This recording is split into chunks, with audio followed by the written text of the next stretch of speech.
আফগানিস্তানের কাবুলে আত্মঘাতী বোমা হামলায় নিহত ২৮, আহত ৩ শতাধিক, তালেবানের দায় স্বীকার। ভূমধ্যসাগরে নৌকাডুবিতে ৫ শতাধিক অভিবাসীর মৃত্যুর আশঙ্কা, জীবিত উদ্ধার ৪১। ইইউর সঙ্গে চুক্তি বাতিলের হুঁশিয়ারি তুরস্কের। বিজেপির বিরুদ্ধে সাম্প্রদায়িক সহিংসতা উস্কে দেওয়ার অভিযোগ মমতার। কৃষকদের দুর্দশার জন্য ভারতীয় প্রধানমন্ত্রীকে দায়ী করলেন রাহুল, বিরোধীদের সমালোচনায় মোদি। এবং মার্কিন প্রেসিডেন্ট নির্বাচনের প্রার্থী বাছাইয়ে নিউ ইয়র্কে প্রাইমারি আজ, প্রতিদ্বন্দ্বীদের হারিয়ে রিপাবলিকান দলীয় মনোনয়ন জেতার প্রত্যাশা ট্রাম্পের।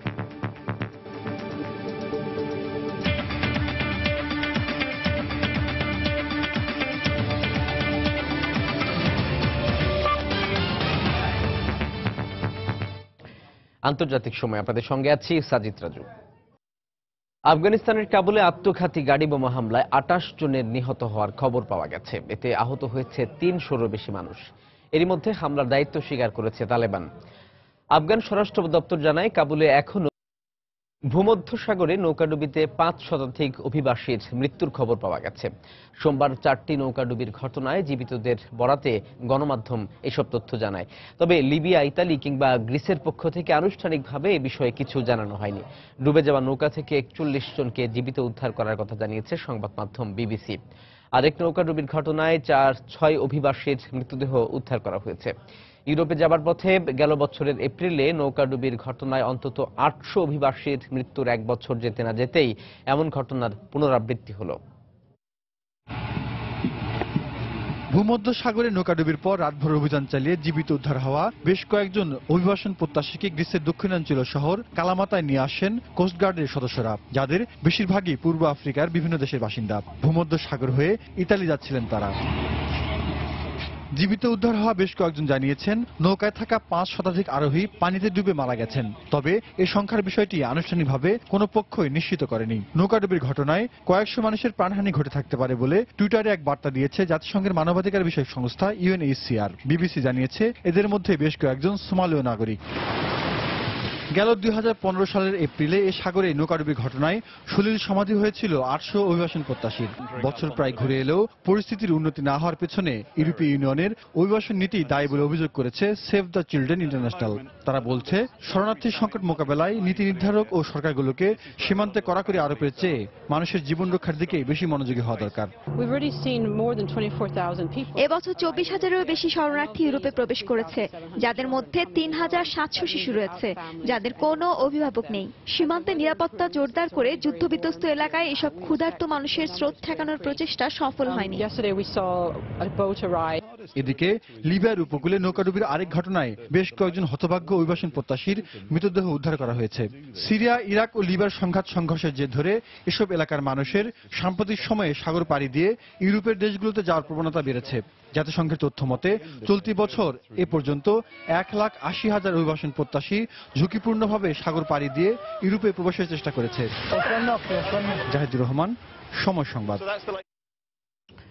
চলতি বছরের জুন মাসের মধ্যে ইউরোপের শেনজেন অঞ্চলে তুর্কি নাগরিকদের ভিসা মুক্ত ভ্রমণ সুবিধা দেওয়ার বিষয়ে কোনো অগ্রগতি না হলে চুক্তি বাতিলের হুঁশিয়ারি দিয়েছেন তুর্কি প্রধানমন্ত্রী আহমেদ দাভুতোগলু। অভিবাসীদের চাপ সামাল দিতে সম্প্রতি ইউর সঙ্গে চুক্তি স্বাক্ষর করে তুরস্ক। চুক্তি অনুযায়ী ২০ মার্চের পর অবৈধভাবে গ্রিসে পৌঁছানো অভিবাসন প্রত্যাশীদের শর্ত সাপেক্ষে তুরস্কে ফেরত পাঠানো হবে। এর বিনিময়ে ইইউ আর্থিক সহায়তা হিসেবে তুরস্ককে ৩০০ কোটি ইউরো দেওয়ার পাশাপাশি জুন নাগাদ ভিসা মুক্ত ভ্রমণ ও ইউরোপীয় ইউনিয়নে তুরস্কের যোগদানের বিষয়টি এগিয়ে নেওয়ার প্রতিশ্রুতি দেয়। তবে সুনির্দিষ্ট এসব শর্ত বাস্তবায়নে ইইউ প্রয়োজনীয় পদক্ষেপ না নিলে তুরস্ক চুক্তি বাস্তবায়ন করবে না বলে সাফ জানিয়ে দেন প্রধানমন্ত্রী দাভুতোগলু। এ বিষয়ে জোট নেতাদের সঙ্গে বৈঠকে বসার কথাও জানান তিনি। কেন্দ্রের ক্ষমতাসীন দল বিজেপি হিন্দু মুসলিম দাঙ্গা বাঁধানোর চেষ্টা করছে বলে অভিযোগ করেছেন তৃণমূল সভানেত্রী মমতা বন্দ্যোপাধ্যায়। সোমবার পশ্চিমবঙ্গের হুগলিতে নির্বাচনী প্রচারণায় বিরোধীদের সব সমালোচনা উপেক্ষা করে বিধানসভা নির্বাচনে জয়ের প্রত্যাশা ব্যক্ত করেন। একই দিন কংগ্রেস ভাইস প্রেসিডেন্ট রাহুল গান্ধী ভারতে কৃষকদের দুর্দশার জন্য প্রধানমন্ত্রী নরেন্দ্র মোদীকে দায়ী করেন। প্রধানমন্ত্রী মোদীও পশ্চিমবঙ্গের বিরোধী দলগুলোর তীব্র সমালোচনা করেছেন। আহ্বান করছি পশ্চিমবঙ্গ বিধানসভা নির্বাচনের তৃতীয় দফার ভোট গ্রহণকে সামনে রেখে সোমবার কলকাতায় দলীয় নির্বাচনী প্রচারে অংশ নেন প্রধানমন্ত্রী নরেন্দ্র মোদী। বিজেপি নির্বাচিত হলে রাজ্যের উন্নয়নের প্রতিশ্রুতি দেওয়ার পাশাপাশি তিনি কংগ্রেস, বামফ্রন্ট ও তৃণমূল নিজেদের স্বার্থ হাসিলের জন্য সর্বদা চেষ্টায় রত বলে অভিযোগ করেন। 440 লোক পার্লামেন্ট। কংগ্রেস আসলে মানুষের কথা ভাবে না, তারা রাজনৈতিক সুবিধা হাসিলের জন্য বামফ্রন্টের সঙ্গে হাত মিলিয়েছে। আর তৃণমূল যা করেছে তা সবাই দেখেছে। কিছুদিন আগে একটি সেতু ধসে পড়ে এতগুলো জীবনহানি হলো, এর জন্য আসলে কে দায়ী? कौन जिम्मेवार इसके लिए? একই দিন মুর্শিদাবাদে এক নির্বাচনী সভায় বক্তৃতায় প্রধানমন্ত্রী মোদী ও তৃণমূল সভানেত্রী মমতা বন্দ্যোপাধ্যায় দুজনের কেউই কথা রাখেননি বলে দাবি করেন কংগ্রেস ভাইস প্রেসিডেন্ট। সারা দেশের কৃষকরা আজ হতাশ এবং ক্ষুব্ধ। প্রধানমন্ত্রী মোদী কৃষকের স্বার্থে কাজ করার প্রতিশ্রুতি দিয়ে ক্ষমতায় আসলেও কৃষকের সমস্যা এখনো দূর হয়নি। একই অবস্থা পশ্চিমবঙ্গেও। কেন্দ্রীয় এবং রাজ্য সরকার এখানকার উন্নয়নে এতদিন কি করেছে আমার জানতে ইচ্ছে করে। মমতা বন্দ্যোপাধ্যায় ৭০ লাখ যুবককে চাকরি দেওয়ার প্রতিশ্রুতি দিয়েছিলেন, আদৌ কি তা তিনি করতে পেরেছেন?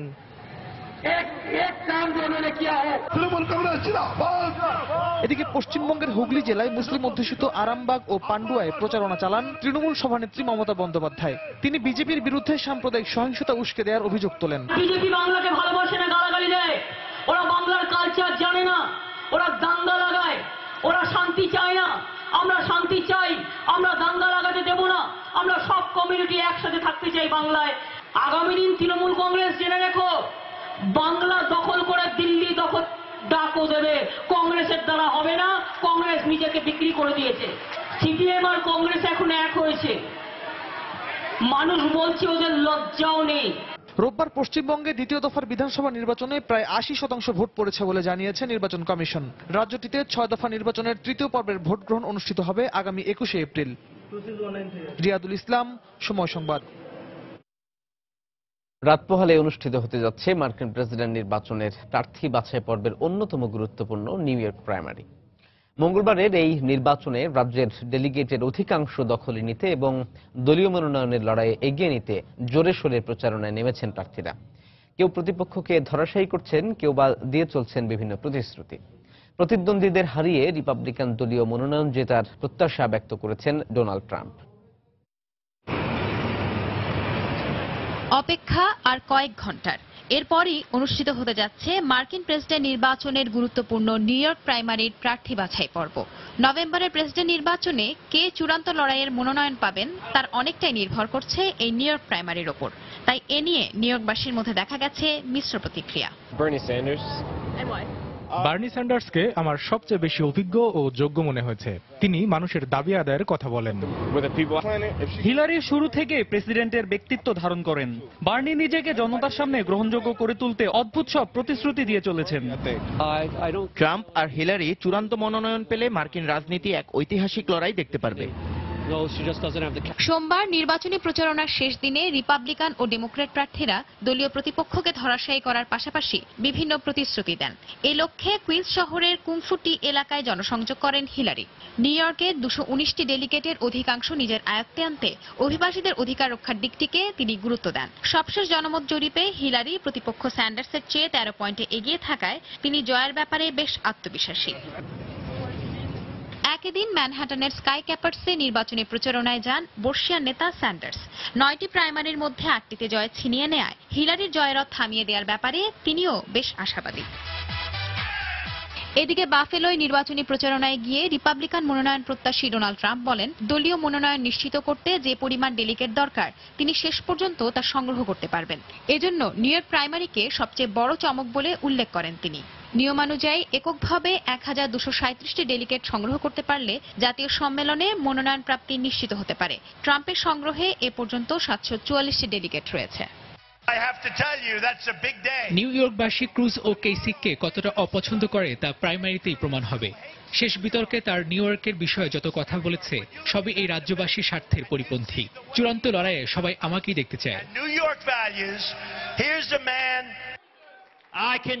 ট্রাম্পের এই স্বপ্নভঙ্গে মরিয়া হয়ে লড়ছেন দলীয় প্রতিপক্ষ সিনেটর টেড ক্রুজ ও governor John Kasich. New York প্রাইমারিতে 95টি ডেলিগেট দখলে নিতে প্রতিপক্ষকে বাজিমাত করার ব্যাপারে বেশ আত্মবিশ্বাসী তারা। সঞ্জনা চৌধুরী, সময় সংবাদ। আন্তর্জাতিক সময় আরো দেখবেন। জাতিসংঘের বিরুদ্ধে পক্ষপাতিত্বের অভিযোগ তুলে সিরিয়ার শান্তি আলোচনা থেকে সরে দাঁড়ালো এইচএসসি। আইএস বিরোধী লড়াইয়ে ইরাককে আরও সহায়তা দেওয়ার ঘোষণা ওবামার।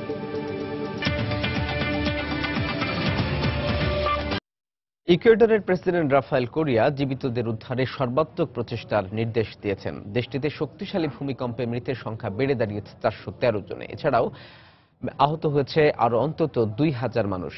সোমবার সরকারি এক হিসেবেও এই তথ্য প্রকাশ করা হয়।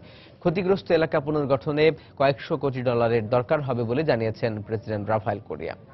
এদিকে জাপানের দুদফা ভূমিকম্পের পর উদ্ধার কার্যক্রম ও ত্রাণ তৎপরতা এখনও চলছে।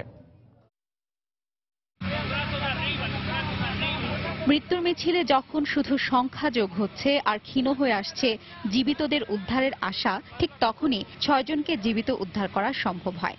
ইকুয়েডরে সোমবার বিকেলে একটি হোটেলের ধ্বংসস্তূপের নিচ থেকে উদ্ধার পাওয়া এই 6 জনের একজন 35 বছর বয়সী এক ব্যক্তি তার মাকে মোবাইল ফোনের মাধ্যমে তার জীবিত থাকার কথা জানানোর পর উদ্ধারকর্মীরা তাকে উদ্ধার করেন। তাদের দেখে আশায় বুক বাঁধছেন স্বজনদের খোঁজে আসা মানুষজন। আমি গত 2 রাত ঘুমাইনি। কিভাবে ঘুমাবো? আমি বেঁচে আছি, কিন্তু আমার পরিবারের অন্যদের এখনো পাচ্ছি না। তারা কোথায় কিভাবে আছে কে জানে। ভূমিকম্পে ক্ষতিগ্রস্ত এলাকা পোর্তো ভিয়েজোতে উদ্ধার তৎপরতা দেখতে গিয়ে দেশের প্রেসিডেন্ট রাফায়েল কোরিয়া জীবিতদের উদ্ধারের সর্বাত্মক প্রচেষ্টার নির্দেশ দেন। এর আগে পরিস্থিতি মোকাবেলায় ইকুয়েডর জুড়ে জরুরি অবস্থা জারি করেন তিনি। সেনাবাহিনী, পুলিশ ও বিদেশি প্রতিষ্ঠানের সদস্যরা যারা উদ্ধার কাজ চালাচ্ছেন সবাইকে ধন্যবাদ জানাচ্ছি। এরকম দুর্যোগের সময় সবাই ঐক্যের পরিচয় দিয়েছে। আমি আপনাদের নিয়ে গর্ববোধ করছি। সেই সঙ্গে যেসব দেশ আমাদের দিকে সাহায্যের হাত বাড়িয়ে দিয়েছে তাদের প্রতি আমরা কৃতজ্ঞতা জানাচ্ছি। দক্ষিণ আমেরিকার উত্তর পশ্চিমের দেশ ইকুয়েডরের এমন দুর্যোগে এগিয়ে এসেছে বিভিন্ন দেশ। স্পেন 44 সদস্যের একটি সেনাদল পাঠিয়েছে উদ্ধার কার্যক্রমে সহায়তার জন্য। বলিভিয়াও উদ্ধারকর্মীর সঙ্গে খাদ্য, পানীয় ও ওষুধ পাঠিয়েছে। মেক্সিকান প্রেসিডেন্ট পেনা নিয়েতো সমবেদনা জানিয়ে ত্রাণ সহায়তা পাঠিয়েছেন। কিউবা পাঠিয়েছে ডাক্তার এবং ত্রাণকর্মী। ইকুয়েডরের মতো জাপানও ভূমিকম্প পরবর্তী অবস্থা সামাল দিতে হিমশিম খাচ্ছে। বৃহস্পতিবার ও শনিবার দুদফা ভূমিকম্পে বিপর্যস্ত দেশটির কুমামোতো প্রদেশ। উদ্ধার কাজ চালাচ্ছে প্রায় 30,000 উদ্ধারকর্মী। দেশটিকে সহায়তায় যুক্তরাষ্ট্র ত্রাণ সামগ্রী পাঠিয়েছে। দুদফা ভূমিকম্পের পর 500 বারেরও বেশি অনুকম্পন অনুভূত হয়। সোমবারও 5.1 মাত্রার ভূমিকম্প অনুভূত হয় কুমামোতো প্রদেশে। আবারও বড় ধরনের ভূমিকম্পের আশঙ্কায় 1 লাখেরও বেশি মানুষকে বাড়িঘরে ফিরতে না দিয়ে জরুরি আশ্রয় কেন্দ্রে রাখা হয়েছে। হাফসাতুন্নেসা, সময় সংবাদ। জাতিসংঘের বিরুদ্ধে পক্ষপাতিত্বের অভিযোগ তুলে জেনেভা শান্তি আলোচনা থেকে সরে দাঁড়িয়েছে সিরিয়ার প্রধান বিরোধী জোট উচ্চ মধ্যস্থতাকারী কমিটি এইচএনসি। তবে জাতিসংঘ বলছে যুদ্ধবিরতি লঙ্ঘন করে বিদ্রোহীদের উপর আসাদ বাহিনীর অভিযান অব্যাহত থাকার কারণেই আলোচনা থেকে নিজেদের সরিয়ে নিয়েছে তারা। এই অবস্থায় সিরিয়া পরিস্থিতি নিয়ে মার্কিন প্রেসিডেন্ট বারাক ওবামা এবং রুশ প্রেসিডেন্ট ভ্লাদিমির পুতিনের মধ্যে গুরুত্বপূর্ণ ফোনালাপ হয়েছে বলে জানিয়েছে হোয়াইট হাউস। সিরিয়ায় চলমান যুদ্ধবিরতির মধ্যেই আসাদ বিরোধী বিদ্রোহীদের ওপর অব্যাহত হামলা প্রতিরোধে সোমবার দেশটির সরকারি বাহিনীর বিরুদ্ধে যুদ্ধ ঘোষণা করে বিদ্রোহীরা। এদিন লাতাকিয়া ও এর আশপাশের এলাকায় সিরীয় সেনাদের ওপর হামলা চালায় তারা। এতে হতাহতের বিষয়ে নির্দিষ্ট করে কিছু জানা না গেলেও বিদ্রোহীরা এই মুহূর্তে হামা শহরের দিকে অগ্রসর হচ্ছে বলে জানিয়েছে পর্যবেক্ষণ সংস্থা Syrian observatory for human rights. Asad বিরোধী বিদ্রোহীদের এই হামলার খবর নিশ্চিত করে সিরীয় সেনাবাহিনীর একটি সূত্র জানায় হামলার জবাবে তারাও পাল্টা হামলা চালিয়েছে। বিদ্রোহীদের একটি গাড়ি বোমা হামলা নস্যাৎ করে দেওয়া হয়েছে বলেও জানায় সেনাবাহিনী। হোমস প্রদেশে সরকারি বাহিনীর তুমুল বিমান হামলায় অন্তত 4 জন নিহত হয়েছে বলে জানিয়েছে পর্যবেক্ষণ সংস্থা। পরিস্থিতি যখন তখন জাতিসংঘের বিরুদ্ধে পক্ষপাতিত্বের অভিযোগ তুলে সোমবার জেনেভা শান্তি আলোচনা থেকে নিজেদের প্রত্যাহার করে নেওয়ার ঘোষণা দিয়েছে সিরিয়ার প্রধান বিরোধী জোট এইচএনসি। সিরিয়ায় শান্তি প্রতিষ্ঠার জন্য আসাদবিহীন একটি রাজনৈতিক ব্যবস্থা প্রতিষ্ঠায় আসাদ সরকার একমত না হওয়া পর্যন্ত আর কোনো ধরনের আলোচনায় অংশ নেবে না বলেও জানায় তারা। সিরিয়ার বর্তমান মানবিক পরিস্থিতি এবং যুদ্ধবিরতি লঙ্ঘন করে আসাদ বাহিনীর অব্যাহত আগ্রাসন সিরিয়ায় শান্তি প্রতিষ্ঠার সব পথ বন্ধ করে দিয়েছে। আমাদের দেয়ালে পিঠ ঠেকে গেছে। পরিস্থিতির উন্নয়ন না হওয়া পর্যন্ত আলোচনায় বসার কোনো প্রশ্নই ওঠে না। আমরা সংকটের সমাধান চাই, কোনো প্রহসনের আলোচনা চাই না। তবে জাতিসংঘ বলছে সিরিয়ায় মানবিক পরিস্থিতির অবনতির প্রতিবাদে আলোচনা থেকে সরে গিয়েছে বিরোধী জোট। তবে আনুষ্ঠানিক শান্তি আলোচনায় না থাকলেও এইচএনসি প্রতিনিধিরা জেনেভাতেই অবস্থান করবেন এবং বিভিন্ন পর্যায়ে তাদের সঙ্গে অনানুষ্ঠানিক আলোচনা চলবে বলেও সংস্থাটির পক্ষ থেকে জানানো হয়। এই মুহূর্তে সিরীয় সরকার এবং বিরোধী পক্ষ উভয়ই প্রচন্ড চাপের মধ্যে রয়েছে। কিছু বিষয়ে উভয়ই তাদের অবস্থানে অনড় রয়েছে। তবে যে বিষয়টি গুরুত্বপূর্ণ তা হলো উভয় পক্ষই রাজনৈতিক পট পরিবর্তনের বিষয়ে কথা বলছে। তারা এটাও জানে সংকট যেহেতু প্রকট আকার ধারণ করেছে, এর সমাধানও রাতারাতি হবে না। এদিকে সিরিয়ার বর্তমান পরিস্থিতি এবং শান্তি আলোচনার অগ্রগতি নিয়ে মার্কিন প্রেসিডেন্ট বারাক ওবামা এবং রুশ প্রেসিডেন্ট ভ্লাদিমির পুতিনের মধ্যে রুদ্ধদ্বার ফোনালাপ হয়েছে বলে জানিয়েছে হোয়াইট হাউস। সোমবার এক নিয়মিত সংবাদ সম্মেলনে হোয়াইট হাউসের মুখপাত্র জশ আর্নেস্ট জানান, দুই নেতাই রাজনৈতিক প্রক্রিয়ায় সংকট সমাধানের বিষয়ে একমত হয়েছেন। যদিও দুই নেতার মধ্যে কোনো গোপন আলোচনা হয়নি বলে মন্তব্য করেছেন রুশ পররাষ্ট্রমন্ত্রী সের্গেই ল্যাভরভ। সিরিয়ার শান্তি প্রক্রিয়াকে কি করে আরো এগিয়ে নেওয়া যায় তা নিয়েই দুই নেতার মধ্যে খোলামেলা আলোচনা হয়েছে বলে জানান তিনি। অন্যয় কর্মকার, সময় সংবাদ। এদিকে তুরস্কের দক্ষিণাঞ্চলে সিরীয় শরণার্থী শিবিরে জঙ্গি সংগঠন আইএসের রকেট হামলায় শিশুসহ 4 সিরীয় শরণার্থী নিহত হয়েছে। হামলায় আহত হয়েছে আরও 6 জন। সোমবার তুরস্কের সীমান্তে কিলিস শহরে ওই হামলা চালানো হয় বলে নিরাপত্তা বাহিনী বরাত দিয়ে জানায় আন্তর্জাতিক গণমাধ্যম। কিলিসের গভর্নর জানিয়েছেন, সিরিয়ার উত্তরাঞ্চলে আইএস নিয়ন্ত্রণাধীন এলাকা থেকে 5টি রকেট হামলা চালানো হয়। হামলায় নিহতদের মধ্যে 3 জনই শিশু। আহতদের মধ্যে একজন তুর্কি নাগরিক এবং অপর 5 জন সিরীয় শরণার্থী। গত কয়েক সপ্তাহ ধরে তুরস্ক সীমান্তে আইএস কয়েক দফা হামলা চালিয়েছে বলে জানিয়েছে কর্তৃপক্ষ। আইএস বিরোধী লড়াইয়ে ইরাককে সহায়তা দিয়ে যাওয়ার ঘোষণা দিয়েছেন মার্কিন প্রেসিডেন্ট বারাক ওবামা। জঙ্গি দমনে দেশটিতে নতুন করে আরও 200 সেনা পাঠানোর বিষয়ে প্রতিরক্ষা দপ্তরের প্রস্তাবেও অনুমোদন দিয়েছেন তিনি। এদিকে আইএসকে হটিয়ে মসুলের দখল নেয়ার অনেক কাছাকাছি পৌঁছে গেছে ইরাকি বাহিনী। এরই মধ্যে রাজধানী বাগদাদে ইরাকি যৌথ বাহিনীর অভিযানে অন্তত 52 জন জঙ্গি নিহত হয়েছে। সোমবার ঝটিকা সফরে ইরাকের রাজধানী বাগদাদ যান মার্কিন প্রতিরক্ষা মন্ত্রী অ্যাস্টন কার্টার। সেদেশে জঙ্গি দমন অভিযানের দায়িত্বে থাকা মার্কিন কমান্ডারদের পাশাপাশি ইরাকি সেনা কর্মকর্তাদের সঙ্গে কথা বলেন তিনি। একই দিন ইরাকের প্রধানমন্ত্রী হায়দার আল আবাদি ও প্রতিরক্ষামন্ত্রী খালিদ আল ওবেইদির সঙ্গে আলাপের পর সাংবাদিকদের তিনি বলেন, মসুলকে আইএস মুক্ত করতে ইরাকি যৌথ বাহিনীকে সহায়তা করবে মার্কিন বাহিনী। আমরা ইরাকি বাহিনীকে আইএস দমনে সহায়তা করতে বিশেষ পরামর্শক দল পাঠাচ্ছি। মসুল পুনর্দখলের জন্য পর্যাপ্ত হেলিকপ্টারও দিচ্ছি আমরা। প্রধানমন্ত্রী আবাদির সঙ্গে পেশ মার্গাকে $4 কোটি 15 লাখ অর্থ সহায়তা দেওয়ার বিষয়েও একটি চুক্তি করেছি আমরা। আইএসের মতো সন্ত্রাসীদের নির্মূলে ইরাককে যুক্তরাষ্ট্র সর্বাত্মক সহযোগিতা করে যাচ্ছে এবং ভবিষ্যতেও করবে বলে জানিয়েছেন মার্কিন প্রেসিডেন্ট বারাক ওবামা। আমি জঙ্গি দমনে আমাদের সম্পদ ও জনবলের সর্বোচ্চ ব্যবহার নিশ্চিত করতে প্রতিরক্ষা মন্ত্রীকে নির্দেশ দিয়েছি। আইএস দমনে ইরাকি বাহিনী সাম্প্রতিক সময়ে যে তৎপরতা চালাচ্ছে তাতে আমরা সন্তুষ্ট। তারা যদি এভাবে লড়াই চালিয়ে যেতে থাকে তাহলে আমরাও অবশ্যই পাশে থাকব। এদিকে মসুল দখলের অনেক কাছাকাছি পৌঁছে গেছে বলে দাবি করেছে ইরাকের বাহিনী। কুর্দি পেশমার্গা ও সরকারি সেনাদের সমন্বয়ে গঠিত যৌথ বাহিনী মসুলের মাত্র 80 কিলোমিটার দূরের মখমুরে পৌঁছে গেছে। বৃহস্পতিবার ওই এলাকায় মার্কিন বাহিনীর সহায়তায় তাদের অভিযানে আবু সাইফ নামে এক আইএস নেতা নিহত হয়েছে বলেও জানায় তারা। একই দিন বাগদাদে ইরাকি বাহিনীর বিমান হামলায় অন্তত 52 আইএস জঙ্গি নিহত হয়েছে বলে জানিয়েছে ইরাকি নিউজ। ওই হামলায় আইএসের 10টি সাঁজোয়া যান ও 11টি ঘাঁটিও ধ্বংস হয়। সঞ্জিদা ইসলাম, সময় সংবাদ। জেরুজালেমের দক্ষিণাঞ্চলের একটি যাত্রীবাহী বাসে বোমা বিস্ফোরণের ঘটনায় আহত হয়েছেন অন্তত 21 জন। এদের মধ্যে 2 জনের অবস্থা আশঙ্কাজনক বলে জানিয়েছে কর্তৃপক্ষ। এই ঘটনায় পাশে অবস্থান করা হেব্রনগামী একটি প্রাইভেট কার ও খালি একটি বাসে আগুন লেগে যায়। এতে প্রাইভেট কারের গাড়ির আরোহীরা দগ্ধ হন। এক বিবৃতিতে পুলিশ জানায় বাসের পেছনের অংশে বোমা পেতে রাখা হয়েছিল। তবে এর সঙ্গে কারা জড়িত তা খতিয়ে দেখছেন তদন্তকারীরা। এই ঘটনায় ফিলিস্তিনের সম্পৃক্ত থাকার বিষয়ে এখনো সরাসরি কোনো বক্তব্য দেয়নি ইসরায়েল। তবে সাম্প্রতিক সময়ে ইসরায়েলিদের ওপর হামলাকারীদের সঙ্গে এর সম্পৃক্ততা রয়েছে বলে ইঙ্গিত দিয়েছেন প্রধানমন্ত্রী বেনিয়ামিন নেতানিয়াহু।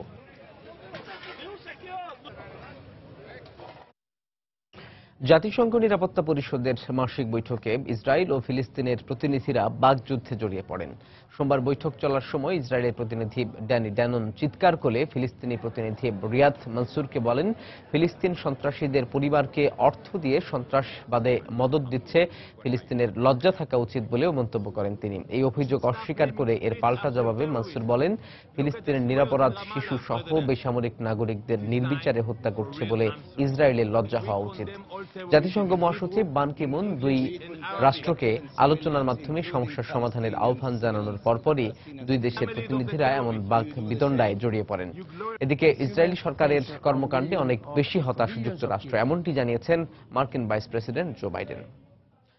সিরীয় গোলান মালভূমির অধিকৃত অংশের দখল ইসরায়েল কখনোই ছাড়বে না বলে নেতানিয়াহুর দাবি প্রত্যাখ্যান করেছে ইরান, জার্মানি, আরব লীগ ও যুক্তরাষ্ট্র সহ আন্তর্জাতিক মহল। মন্ত্রিসভার বৈঠকে ইসরায়েলি প্রধানমন্ত্রী বেনিয়ামিন নেতানিয়াহু দাবি করেন, আন্তর্জাতিক সম্প্রদায় সিরীয় গোলান মালভূমিকে ইসরায়েলের অঞ্চল হিসেবে স্বীকৃতি দিয়েছে। ইরানের পররাষ্ট্র মন্ত্রণালয় এর তীব্র নিন্দা জানিয়ে বলেছে, নেতানিয়াহুর এই বক্তব্য আন্তর্জাতিক আইনের চরমতম লঙ্ঘন। এতে আন্তর্জাতিক আইনের লঙ্ঘন হিসেবে উল্লেখ করে জাতিসংঘকে এর বিরুদ্ধে ব্যবস্থা নেওয়ার আহ্বান জানিয়েছে জার্মানি। আর যুক্তরাষ্ট্র স্পষ্ট জানিয়েছে, আন্তর্জাতিক মহল গোলান মালভূমিকে কখনোই ইসরায়েলের অঞ্চল হিসেবে স্বীকৃতি দেবে না। Till this moment, it is definitely not the first time Israel targets the Syrian army, especially over there in Al-Qunayt. পাকিস্তানের বেলুচিস্তানে 4 কমান্ডার সহ অন্তত 144 জন জঙ্গি আত্মসমর্পণ করেছে। সোমবার দেশটির আইন শৃঙ্খলা বাহিনীর কাছে আত্মসমর্পণ করে তারা। কর্তৃপক্ষ জানিয়েছে, যারা আত্মসমর্পণ করেছে তারা Baloch liberation army BLA, Baloch liberation front BLF সহ অন্যান্য জঙ্গি দলের সদস্য। আত্মসমর্পণের পর জঙ্গিরা দেশের স্থিতিশীলতা রক্ষায় কাজ করার অঙ্গীকার করেন। অন্যদিকে এই ঘটনার পর তাদের সাধারণ ক্ষমা ঘোষণার পাশাপাশি বেলুচিস্তানে এসব জঙ্গিদের পুনর্বাসনের সহায়তার প্রতিশ্রুতি দিয়েছে দেশটির সরকার। আন্তর্জাতিক সময় আরো যা দেখবেন, বিশ্বের বিভিন্ন জায়গায় বন্যার কারণে দুর্ভোগে শত শত মানুষ। আফগানিস্তানে এ পর্যন্ত 38 জনের মৃত্যু।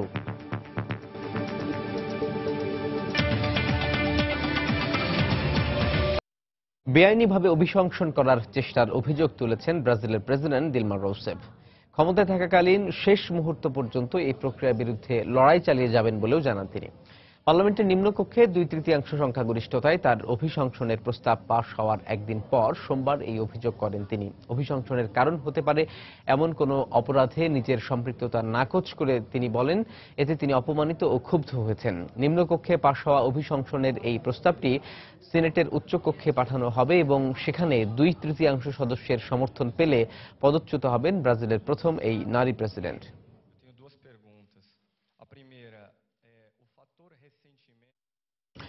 মিশরের রাজধানী কায়রোর এক মসজিদ পরিদর্শন করেছেন ফরাসি প্রেসিডেন্ট ফ্রাঁসোয়া ওলান্দ। সোমবার মোহাম্মদ আল আলী মসজিদের বিভিন্ন অংশ ঘুরে দেখেন তিনি। মসজিদের অভ্যন্তরীণ বিভিন্ন কারুকাজ ও ছাদ থেকে কায়রোর আকাশ উপভোগ করেন তিনি। সে সময় একদল শিশু ফরাসি প্রেসিডেন্টকে ফুলেল শুভেচ্ছা জানায়। 4 দিনের মধ্যপ্রাচ্য সফরের অংশ হিসেবে বর্তমানে মিশরে অবস্থান করছেন ওলান্দ। এদিকে president Abdul Fattah al Sisi ও বিশিষ্ট ব্যবসায়ীদের সঙ্গে বৈঠকও করেন তিনি।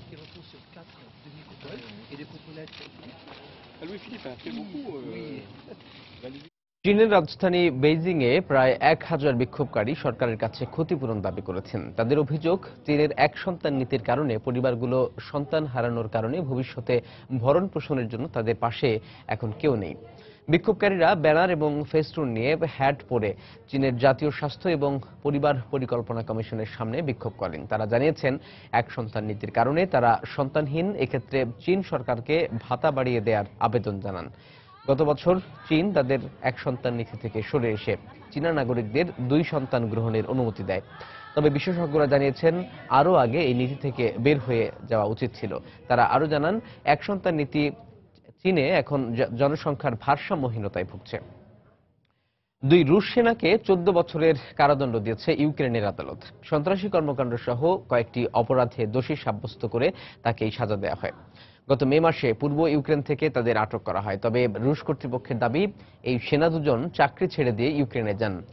গত বছরের মে মাসে দুই রুশ সাংবাদিককে হত্যার অভিযোগে নাদিয়া সেপচেঙ্কো নামে এক ইউক্রেনীয়কে 22 বছরের কারাদণ্ড দেয় রাশিয়ার আদালত। ইউক্রেনের সাজাপ্রাপ্ত দুই রুশ সেনার সঙ্গে ওই ইউক্রেনীয়কে বিনিময় করা হতে পারে বলে ধারণা করা হচ্ছে। এ বিষয়ে সোমবার রুশ প্রেসিডেন্ট ভ্লাদিমির পুতিন ও ইউক্রেনীয় প্রেসিডেন্ট পেট্রো পoroশেঙ্কো টেলিফোনে কথা বলেছেন বলে এক বিবৃতিতে জানিয়েছে ক্রেমলিন। পoroশেঙ্কো আগেও মস্কোকে প্রস্তাব দিয়েছিল যে নাদিয়ার বিনিময়ে দুই রুশ সেনাকে ফেরত দেবে তারা। অস্ট্রেলিয়ায় আগাম নির্বাচনের ডাক দিয়েছেন দেশটির প্রধানমন্ত্রী ম্যালকম টার্নবুল। শ্রম আইন সংস্কার বিষয়ক নতুন একটি বিল পার্লামেন্টের উচ্চকক্ষ সিনেটে দ্বিতীয়বারের মতো নাকচ হয়ে যাওয়ায় এই সিদ্ধান্ত নিলেন টার্নবুল। মঙ্গলবার তিনি গভর্নর জেনারেলের কাছে আগামী 3 মে বাজেট ঘোষণার পর বর্তমান পার্লামেন্ট বিলুপ্ত করার আহ্বান জানিয়েছেন। একটি বিল পার্লামেন্টে দুবার বাতিল হয়ে যাওয়ায় সবাইকে তাদের চূড়ান্ত মত প্রকাশের সুযোগ দেওয়া উচিত বলেও জানান ম্যালকম টার্নবুল। একই সঙ্গে তিনি আগাম নির্বাচনে জয়ী হয়ে নতুন শ্রম আইন প্রণয়নের আশা প্রকাশ করেছেন। তবে নতুন নির্বাচনের তারিখ এখনো নির্ধারণ করা হয়নি। এর আগে বিরোধীরা অভিযোগ করে জানায় অস্ট্রেলিয়ার বর্তমান সরকার জনপ্রিয়তা হারিয়েছে।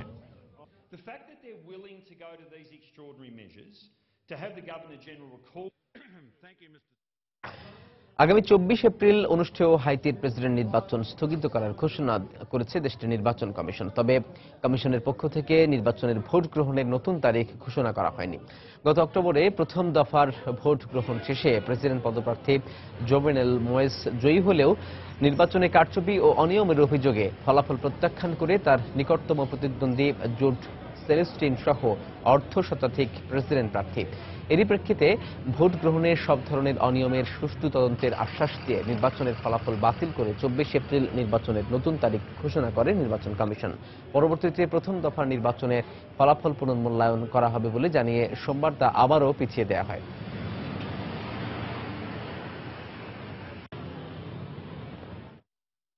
ইথিওপিয়ার দক্ষিণ সুদান সীমান্তে সশস্ত্র গোষ্ঠীর হামলায় মৃতের সংখ্যা বেড়ে 208 জনে দাঁড়িয়েছে। বিবিসি জানায়, শুক্রবারের ওই হামলায় গুরুতর আহত আরও 68 জনের মৃত্যু হয়। এখনও চিকিৎসাধীন আছে অন্তত 75 জন। এছাড়া নিখোঁজ 108 শিশুরও এখনও কোনো সন্ধান পায়নি সেদেশের সেনাবাহিনী। সরকারি মুখপাত্র বলেছে, ওই শিশুদের অপহরণ করে নিয়ে গেছে মুরলী সশস্ত্র গোষ্ঠীর সদস্যরা। শুক্রবার এই হামলার পরপরই নিরাপত্তা বাহিনী অভিযান চালিয়ে 60 জঙ্গিকে হত্যা করে।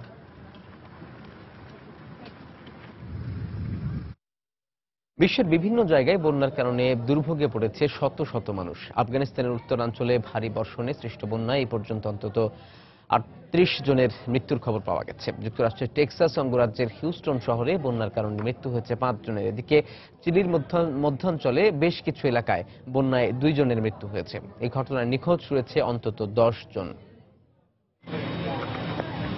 যুক্তরাষ্ট্রের হিউস্টনে ভারী বর্ষণের কারণে সৃষ্ট বন্যায় তলিয়ে গেছে ঘরবাড়ি ও রাস্তাঘাট। সোমবার শহরের কাছে স্যান জ্যাকিন্তো নদীর বাঁধ ভেঙে ভেসে গেছে অন্তত 1000 ঘরবাড়ি। বিদ্যুৎ বিচ্ছিন্ন হয়ে দুর্ভোগ পোহাচ্ছে প্রায় 70,000 মানুষ। প্রাণহানি এড়াতে নদী তীরবর্তী এলাকা থেকে উদ্ধার করা হয়েছে 1200-র বেশি বাসিন্দাকে। এছাড়া টেক্সাস বিমানবন্দরে 800-র বেশি ফ্লাইট বাতিল করা হয়েছে। পরিস্থিতি মোকাবেলায় টেক্সাসের জরুরি অবস্থা জারি করেছে প্রশাসন। বন্যা হয়েছে চিলির সান্টিয়াগো, এল সোলদাবো ও লস ব্রোনসেস সহ আরো বেশ কিছু এলাকায়। বন্যার পানিতে ঘরবাড়ি তলিয়ে যাওয়ায় শত শত মানুষ গৃহহীন হয়েছে। বন্ধ করে দেয়া হয়েছে এলাকাগুলোর সব শিক্ষা ও ব্যবসা প্রতিষ্ঠান। বন্যা কবলিত এলাকাগুলোতে দেখা দিয়েছে মারাত্মক খাদ্য ও পানির সংকট। এ অবস্থায় বন্যা কবলিতদের সহায়তায় সব ধরনের পদক্ষেপ নেওয়ার প্রতিশ্রুতি দিয়েছেন কর্তৃপক্ষ।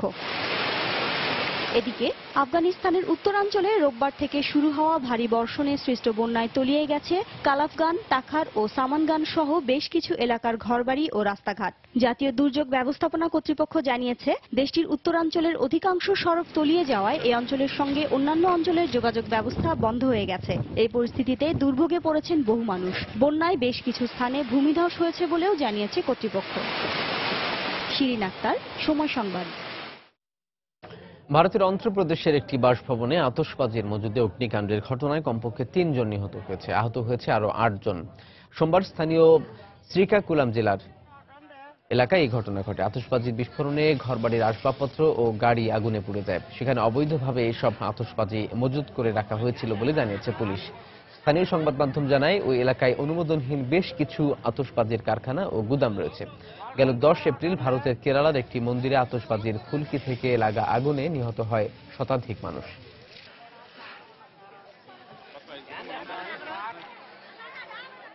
সব জল্পনা কল্পনার অবসান ঘটিয়ে সোমবার নিউ ইয়র্কের কলম্বিয়া বিশ্ববিদ্যালয়ে 2016 সালের পুলিৎজার পুরস্কারপ্রাপ্ত সাংবাদিক ও প্রতিষ্ঠানের নাম ঘোষণা করা হয়েছে। মধ্যপ্রাচ্য ও ইউরোপের অভিবাসী সংকটের সংবাদ প্রচারের পাশাপাশি শরণার্থীদের দুর্গম যাত্রার ছবি ধারণ করায় বিশ্বখ্যাত সংবাদ মাধ্যম নিউ ইয়র্ক টাইমসের 4 জন আলোকচিত্রী এবং রয়টার্সের আলোকচিত্রী দল এই পুরস্কার অর্জন করেন। যুক্তরাষ্ট্রের সামুদ্রিক খাদ্য শিল্পে শ্রমিক শোষণের উপর প্রতিবেদন করে অ্যাসোসিয়েটেড প্রেস ও সান বার্নার্ডিনো সন্ত্রাসী হামলার ঘটনায় ব্রেকিং নিউজ দেয় লস অ্যাঞ্জেলস টাইমসকে এই সম্মানে ভূষিত করা হয়। দ্য টাম্পা বে টাইমস ও সারাসোটা হেরাল্ড ট্রিবিউন অনুসন্ধানী সাংবাদিকতা বিভাগে সহিংসতার খবর প্রচারে বিশেষ অবদান রাখায় ফ্লোরিডার 2টি সংবাদপত্র যুক্তরাষ্ট্রে পুলিশের সহিংস হামলার উপর প্রতিবেদন করায় ওয়াশিংটন পোস্ট এই পুরস্কার অর্জন করে। 1917 সাল থেকে প্রতি বছর মোট 21টি ক্যাটাগরিতে এই পুরস্কার দেয়া হয়ে আসছে। 19 শতকের শুরুর দিকে পাঞ্জাবের রাজা রঞ্জিত সিং কোহিনূর হীরা ইংল্যান্ডকে উপহার দিয়েছিলেন বলে সুপ্রিম কোর্টকে জানালেন ভারতের প্রধান আইনজীবী। সেই সাথে তিনি আরও জানিয়েছেন, ইংল্যান্ড অবৈধভাবে বা জোর করে কোহিনূর হীরা ভারত থেকে নিয়ে যায়নি। ইংল্যান্ডের রানীর মুকুট থেকে কোহিনূর হীরা ব্রিটিশ মিউজিয়ামে থাকা টিপু সুলতানের তরবারি এবং আংটি ভারতে ফিরিয়ে দেওয়ার দাবিতে এক মামলার পরিপ্রেক্ষিতে প্রধান আইনজীবী একথা জানান। অল ইন্ডিয়া হিউম্যান রাইটস নামের একটি সংগঠন আদালতে এই মামলা করেছিল। এদিকে সাক্ষ্য দেওয়ার আগে আদালত জানায়, এই সাক্ষ্যের পরে আর কোহিনূর হীরা প্রাপ্তির ব্যাপারে আর কোনো ধরনের দাবি ভারত জানাতে পারবে না। এর আগে ব্রিটিশ প্রধানমন্ত্রী ডেভিড ক্যামেরন ভারতকে কোহিনূর হীরা ফিরিয়ে দেওয়ার বিষয়টি নাকচ করে দিয়েছিলেন।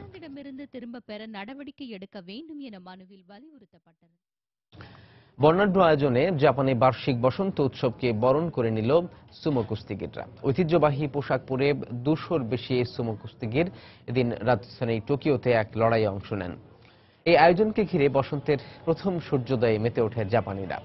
উৎসবে বাড়তি মাত্রা যোগ করতে প্রতিযোগিতায় যোগ দেন খ্যাতিমান কুস্তিগিররা। হাকুহো, যিনি সর্বকালের সেরা সুমো কুস্তিগিরদের একজন, তিনিও এই খেলায় অংশ নেন। বার্ষিক কুস্তি খেলার শুরুতেই সকলের শান্তি ও মঙ্গল কামনা করা হয়। প্রায় 8000 দর্শক এই কুস্তি খেলা উপভোগ করেন। পরবর্তী বড় টুর্নামেন্ট 5 মে অনুষ্ঠিত হবে।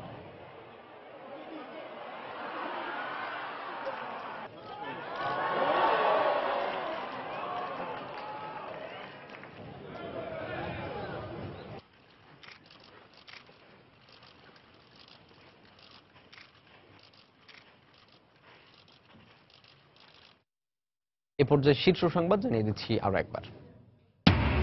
আফগানিস্তানের কাবুলে আত্মঘাতী বোমা হামলায় নিহত 28, আহত 3 শতাধিক, তালেবানের দায় স্বীকার। ভূমধ্যসাগরে নৌকাডুবিতে 5 শতাধিক অভিবাসীর মৃত্যুর আশঙ্কা, জীবিত উদ্ধার 41। ইউর সঙ্গে চুক্তি বাতিলের হুঁশিয়ারি তুরস্কের। বিজেপির বিরুদ্ধে সাম্প্রদায়িক সহিংসতা উস্কে দেওয়ার অভিযোগ মমতার। কৃষকদের দুর্দশার জন্য ভারতীয় প্রধানমন্ত্রীকে দায়ী করলেন রাহুল, বিরোধীদের সমালোচনায় মোদি। এবং মার্কিন প্রেসিডেন্ট নির্বাচনে প্রার্থী বাছাইয়ে নিউ ইয়র্কে প্রাইমারি আজ, প্রতিদ্বন্দ্বীদের হারিয়ে রিপাবলিকান দলীয় মনোনয়ন জেতার প্রত্যাশা ট্রাম্পের।